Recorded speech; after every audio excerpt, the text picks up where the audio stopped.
विद्यार्थियों, ऑनलाइन कक्षा में आज हम बीए पाठ प्रथम के द्वितीय प्रश्न पत्र के अंतर्गत हल संधि प्रकरण को आगे की ओर बढ़ाएंगे। हल संधि यानी व्यंजन संधि। तो हल संधि प्रकरण के हमने कुछ सूत्रों की व्याख्या और शब्दों को सिद्धियों के द्वारा सूत्र लगा करके समझा था।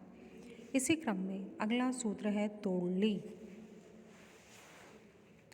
लकार परे होने पर त वर्ग यानी त, थ, द, ध और न के स्थान पर स वर्ण होता है।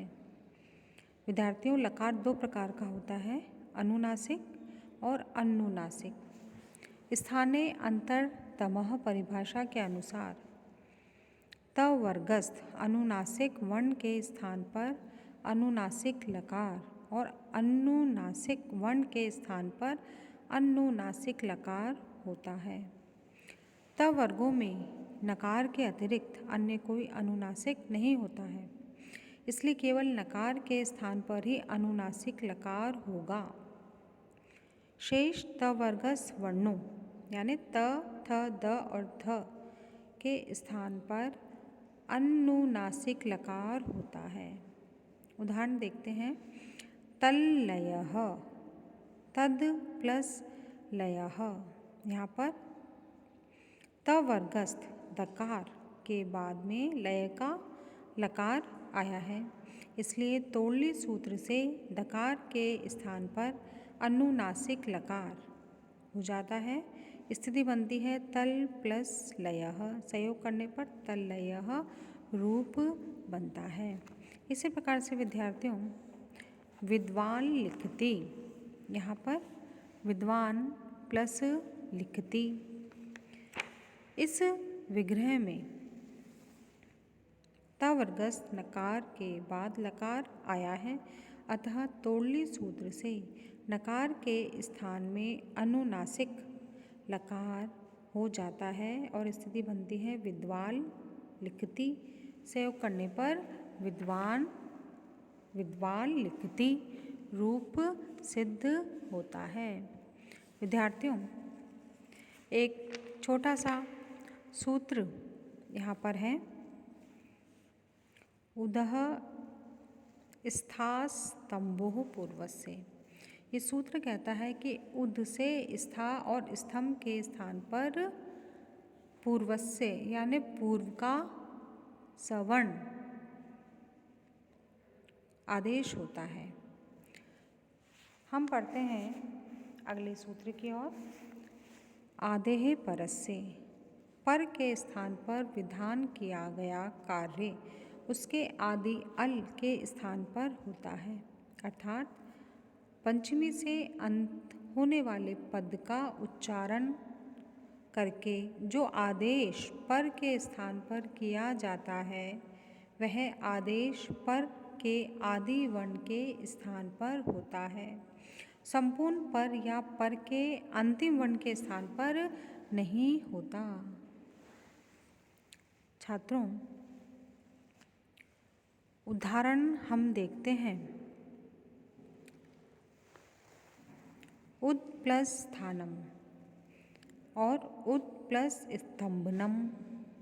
अभी हमने एक सूत्र पढ़ा था, उदः स्थास्तंभो पूर्वस्य। सूत्र से स्था और स्तंभ धातुओं के स्थान पर पूर्व सवर्ण आदेश होता है, लेकिन आदेः परस्य के सहायता से यह आदेश इन धातुओं के आदि वर्ण सकार के स्थान पर होता है और स्थानीय अंतरतमः सूत्र से सकार के स्थान पर पूर्व सवर्ण क्या होगा? थकार होगा। और इस प्रकार से सकार के स्थान पर थकार यदि हो जाता है तो स्थिति बन जाएगी उद थ थानम और वहाँ पर उद थ तंभनम स्थिति हो जाती है। अगला सूत्र हम देखेंगे। झरो झरी सवर्णे। ये सूत्र क्या कहता है? सवर्ण झर परे होने पर हल व्यंजन यानी व्यंजन वर्ण के स्थान पर झर का विकल्प से लोप हो जाता है। अब ये सूत्र कह रहा है कि झर के पश्चात सवर्ण झर होना चाहिए और दूसरा झर के पूर्व कोई व्यंजन होना चाहिए। अब ये दोनों बातें जो हैं इस उदाहरण में विद्यमान हैं। तो विद्यार्थियों, यहाँ पर इस सूत्र से क्या हो जाएगा, थकार का लोप हो जाता है। उद प्लस स्थानम और उद प्लस तम्नम रूप बनते हैं और ये लोप विकल्प से होता है, इसलिए लोप ना होने की स्थिति में दो रूप और बनेंगे, उद त थानम और उद थ तम्भनम।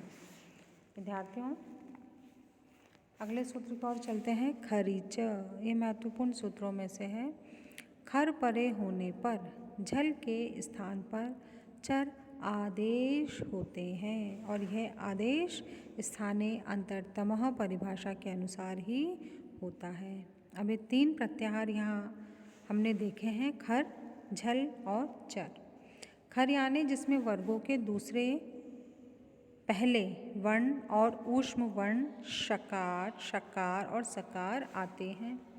झल में वर्गों के पहला, दूसरा, तीसरा, चौथा यानी पांचवें वर्णों को छोड़कर सभी व्यंजन आते हैं और चर प्रत्याहार के अंतर्गत वर्गों के पहले वर्ण और ऊष्म वर्ण आते हैं।